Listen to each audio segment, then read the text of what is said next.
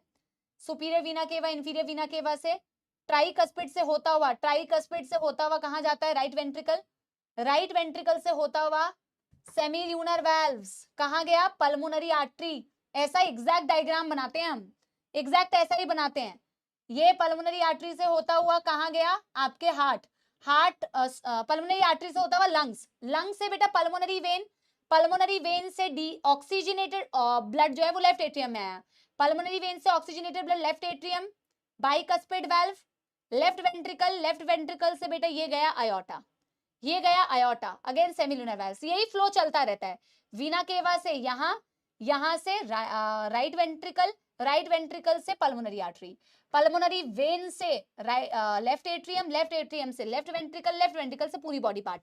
अगर आप देखोगे तो आयोटा की बेटा ये छोटी छोटी सॉरी आयोटा की, ये आयोटा है, आयोटा की ये छोटी छोटी ब्रांचेस दिख रही है। मैं एक और बार आपको दिखाती हूँ, अगर आप ध्यान दोगे तो आयोटा की छोटी छोटी ब्रांचेस होती है इस आयोटा की, जिसे आप आर्टरी बोलते हैं।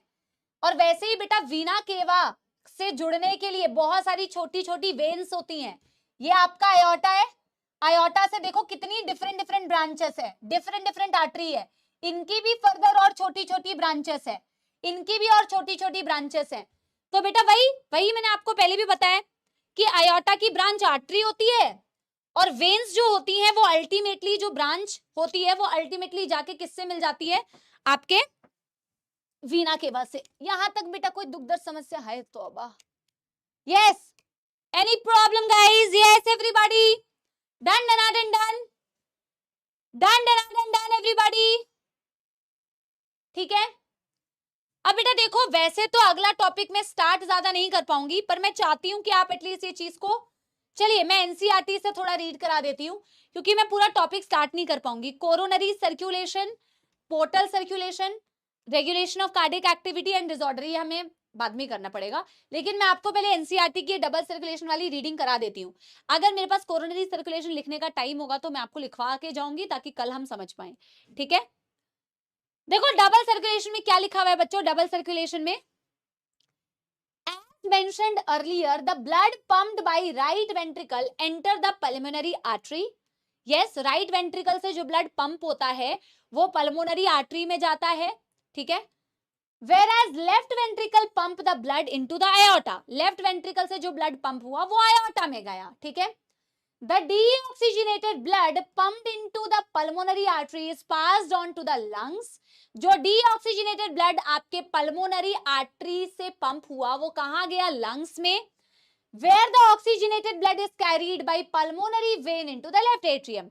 जहां से oxygenated blood pulmonary vein से होता हुआ लेफ्ट एट्रियम में आया। बेटा मेरे को ना मन में एक क्वेश्चन आया कि तुम फर्स्ट डे जब आए थे, मुझे एक्चुअली सडनली याद आया कि तुम कितने बुद्धू लग रहे थे मेरे को, सच बता रही हूँ। मैं कभी ये सोच नहीं पा रही थी कि कैसे बच्चे आंसर कर रहे हैं, ऐसे कैसे आंसर कर रहे हैं, कैसे पढ़ेंगे। अभी मेरे को लग रहा है ना कुछ टॉपिक जैसे ये, अब मेरे को ऐसा लग रहा है कि शायद तुमने इतना तो पढ़ लिया है कि तुम आंख बंद करके भी ना ये टॉपिक अच्छे से बोल सकते हो। मुझे लग रहा है तुम्हें भी अपने अंदर कितनी खुशी हो रही होगी कि फर्स्ट पैराग्राफ इज मिसिंग। ये न्यू एनसीईआरटी है, ये न्यू एनसीईआरटी है, ये न्यू एनसीईआरटी है। मैं ओल्ड एनसीईआरटी का भी कल ले आऊंगी स्क्रीनशॉट। न्यू एनसीईआरटी में काफी कुछ मिसिंग है, काफी कुछ मिसिंग है, ठीक है। तो मैं ये सोचू कि तुम्हें भी मन में खुशी हो रही होगी, यार हमने भी कितना ग्रो किया। हम जो डे 1 आए थे और आज जो हम पढ़ रहे हैं, हमें कितनी सारी चीजें बेटर समझ में आ रही है। शायद मुझे ऐसा लग रहा है, तुम अपने आप में ये फील करते हो कि नहीं कि यार हमने मैम कितना इंप्रूवमेंट किया है ना। हम डे 1 जो आए थे हमें लग रहा था, पैनिक कर रहे थे कि हम कर पाएंगे कि नहीं, पर अब हमें चीजें शायद थोड़ी बेटर समझ में आ रही है। अपने आप में ये बेटा एक अचीवमेंट होती है, भले ही 10 से आप ना 30 तक पहुंचे, ये भी एक बहुत बड़ी अचीवमेंट है। तो हर अचीवमेंट को अप्रिशिएट किया करो, बिल्कुल छोटी छोटी नहीं, है ना। ओल्ड है मैम, न्यू में नहीं है। ये ओल्ड है, ये ओल्ड है। अच्छा न्यू में एक एडिशनल है, ये ओल्ड है, न्यू में एक एडिशनल। अच्छा चलो मैं देख लूंगी, मैं देख लूंगी। अगर ये ओल्ड है तो न्यू में एक एक्स्ट्रा पेज है क्या, न्यू में एक एक्स्ट्रा पैराग्राफ है क्या? चलो मैं देख लूंगी, मैं चेक कर लूंगी, ठीक है। This pathway constitutes the pulmonary circulation. इस पाथवे को पल्मोनरी सर्कुलेशन बोल रहे हैं। किस पाथवे को? पल्मोनरी आर्टरी से ब्लड गया, यानी सॉरी आपके राइट वेंट्रिकल से पल्मोनरी आर्टरी से लंग्स से पल्मोनरी वेन से लेफ्ट एट्रियम, ठीक है। The oxygenated blood entering into the aorta is carried by a network of arterioles and capillary to the tissue, from where deoxygenated blood is collected from the system of venules, veins and vena cava, emptied into the right atrium is called as systemic circulation, ठीक है। कोई बात नहीं, new में extra है तो मैं new NCERT ले आऊंगी, ठीक है, ठीक है, मैं न्यू ले आऊंगी। नहीं, अब कुछ बच्चे कह रहे हैं मैम आप तो अपनी थोड़ी, बेटा मेरी कोई तारीफ नहीं है, आप तो हर सब्जेक्ट में सीखे होगे बच्चे, इसमें मेरी क्या तारीफ है, इसमें आपकी तारीफ है कि आप अपने आप को भी सोचते होगे कि हमने सीखा। आपको कोई भी टीचर पढ़ाए बेटा, ऐसा कुछ नहीं है कि मैं कुछ बहुत एक्स्ट्रा ऑर्डिनरी पढ़ा रही हूँ, ऐसा कुछ नहीं है बेटा। आपने हर सब्जेक्ट में सीखा होगा बच्चा, आपने आप हर सब्जेक्ट में लर्न किया होगा। मैं कह रही हूँ कि आप अपने आप की एनालिसिस जब करते होगे कि अगर आपने दिल लगा के पढ़ा ना बेटा किसी भी टीचर से, तो आपने कुछ ना कुछ तो सीखा होगा और आप में काफी इंप्रूवमेंट रहेगी। मैं ये बोल रही हूँ यार, अपनी तारीफ करनी हो तो मैं बहुत तारीफ कर सकती हूँ, आए बड़े नहीं तो, ठीक है, तुमसे तो बहुत अच्छी हूँ जो बोल रहा है। ऑक्सीजनेटेड ब्लड बेटा आयोटा में जो एंटर होता है, इट इज कैरीड, अरे पढ़ाने तो दो। मैं बेटा कल जो है न्यू एनसीईआरटी वाला भी पैराग्राफ ले आऊंगी, जो ट्यूनिका इंटीमा लिखा हुआ है ना, मैं पढ़ाऊंगी, चिंतित मत होइए। वो ब्लड वेजल्स में दिया हुआ है, ट्यूनिका इंटीमा, ट्यूनिका एक्सटर्ना, वो मैं आपको बताऊंगी, आप उसका लोड मत लो, अभी ये वाला पढ़ लो ना, न्यू वाला मैं ले आऊंगी, ठीक है। न्यू वाले ने क्या किया होगा ना बेटा, ब्लड वेजल्स वाला जो टॉपिक है ना, जो पीछे है, उसको यहीं पे चिपका दिया होगा, क्योंकि tunica intima, tunica media, tunica externa, ये ब्लड वेजल्स का टॉपिक है, ठीक है। पहले ये वाला पैराग्राफ खत्म करने दोगे मेरे को। तो ऑक्सीजनेटेड ब्लड जो आयोटा में आ रहा है वो कैरी होता है आर्टरी, मतलब आयोटा ब्रांच करती है आर्टरी में, आर्टरी की और छोटी ब्रांच होती है आर्टीरियोल, एंड आर्टीरियोल से आगे जाके और पतली ब्रांचेस आती है कैपिलरी, जो कि उसको टिश्यू में लेके जाती है, और टिश्यू से बेटा डीऑक्सीजनेटेड ब्लड कलेक्ट होके वेन्यूल्स, वेन्यूल्स छोटी छोटी ब्रांच, उससे थोड़ी ब्रांच बनी बड़ी वेन्स, उससे और बड़ी ब्रांच कौन सी बनी, वीना केवा, and emptied into the right atrium. This is called as systemic circulation. Systemic circulation provide nutrient, oxygen and other essential substance to the tissue and take the CO2 and harmful waste substances for elimination. Obviously, जो भी systemic circulation का part है, systemic का मतलब होता है बच्चों tissue से रिलेटेड। जो भी टिश्यू का सर्कुलेशन है, ऑफ कोर्स वो इसीलिए है क्योंकि वो ऑक्सीजन लेके जा रही है, न्यूट्रिएंट लेके जा रही है आपके टिश्यू के पास, और वहां से जितना भी बेटा एलिमिनेट करने वाला प्रोडक्ट है, CO2 है या कोई भी अदर सब्सटेंसेस, उसको अलग लेके जा रही है, ठीक है। अब ये वाली चीज मैं आपको अगले दिन पढ़ाऊंगी, यानी कि कल, आज नहीं पढ़ाऊंगी। जो होमवर्क दिया वो जरूर करना। थोड़े थोड़े टॉपिक्स बचे हुए इस चैप्टर के, blood vessels, coronary circulation, portal circulation and disorders, जो कि हम अगले दिन करेंगे, ठीक है। ओल्ड में एक्स्ट्रा है, एक्चुअल में ओल्ड में एक्स्ट्रा है, यस ओल्ड में एक्स्ट्रा है, न्यू में एक्चुअल में ना बेटा कम है। उन्होंने पीछे वाले पैराग्राफ्स को ना इसी में ज्वाइन कर दिया, इसी में चिपका दिया है, ठीक है, यस। तो बेटा आपको समझ में आया, हमारा आधा घंटा वैसे वेस्ट हो गया था, बट आई होप कि तुम्हें समझ में आ गया होगा, ठीक है। अब बेटा सॉन्ग सुन के क्या करोगे बेटा, एक दुखद समस्या समाचार है, अब तुम मेरे को कहाँ टैग करोगे बेटा, मेरी जो इंस्टाग्राम आईडी थी उसको इंस्टाग्राम ने सस्पेंड कर दिया है बच्चों, मैं क्या ही बताऊं, तो इसलिए तुम्हें मैं वहां पे नजर भी नहीं आ रही होगी, ठीक है। बेमतलब का बेटा, मैं क्या बताऊं बेटा कुछ, इंस्टाग्राम की तुम लोग बैंड बजा दो बच्चों, उन्होंने आखिर मेरे साथ ऐसा क्यों किया, मेरी आईडी को सस्पेंड कर दिया बच्चों, तो मैं वहां पे अभी तुम्हारी कुछ भी तुमसे ऑफ कोर्स कॉन्वर्जेशन नहीं कर पा रही हूँ, ठीक है, जिसका मुझे बेहद खेद है। मैं तुम्हारा अपना दुख तुम्हारे साथ शेयर कर रही हूँ, जो मैं कर सकती हूँ शायद, है ना। तो उन्होंने मुझे बोला है कि मैं समाप्ति बनने की एक्टिंग कर रही हूँ और मैं समाप्ति नहीं हूँ, I am pretending to be समाप्ति, और इस वजह से हम आपके अकाउंट को सस्पेंड करते हैं, ठीक है। तो yes you guys, I don't know why बच्चों, I don't know why वो कह रहे हैं कि I am pretending to be समाप्ति but I am not समाप्ति। प्लीज बच्चों आप इंस्टाग्राम को बताओ कि मैं ही हूं समाप्ति, और मेरे साथ ऐसा कार्यक्रम वो ना करें, ठीक है, yes. So no no I don't use that बच्चों जो तुम बोल रहे हो, बट हाँ ठीक है। एक बच्चा कह रहे न्यू आईडी, बड़ा आया, उसमें मेरे इतने प्यारे प्यारे इतने सारे पुराने लोग जुड़े थे, ठीक है। चलो अब बेटा इसी दुख की घड़ी में मैं आपको एक दुख का गाना सुना देती हूँ, ठीक है। चलो मेरे पास ज्यादा वो तो नहीं है बच्चों, पर मैं आपको, वैसे मैंने बोला था मैं 2 दिन में एक गाना सुनाऊंगी, जो तुम अभी मुझे टैग भी नहीं कर सकते कहीं पे, बट इट्स ओके, ठीक है। तुम मुझे नहीं टैग करोगे तो कोई बात नहीं बच्चों, कोई बात नहीं, फिर भी मैं सुना देती हूँ, ठीक है। कोई गाना याद आ रहा है युगल? नहीं, तो युगल अभी बहुत दुखी हैं, ठीक है। तो मैं आपको ऐसे ही बेटा 2 लाइन सुना देती हूँ, ठीक है।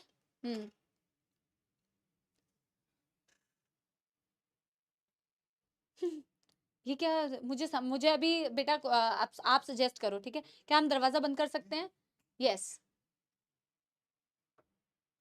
चलिए मैं, अरे हाँ। हमको मिली है आज ये घड़ियां नसीब से, जी भर के देख लीजिए हमको करीब से, फिर आपके नसीब में ये रात हो ना हो, शायद फिर इस जन्म में मुलाकात हो ना हो, लग जा गले के फिर ये हंसी रात हो ना हो, शायद फिर इस जन्म में मुलाकात हो ना हो, लग जा गले से। ठीक है, बट हमारी मुलाकात होने वाली है कल की कक्षा में। अपना कमेंट जरूर बेटा बताइएगा, because you and your comments and feedback is important to us. Bye bye, thank you so much, I love you all, bye bye, thank you, bye, thank you.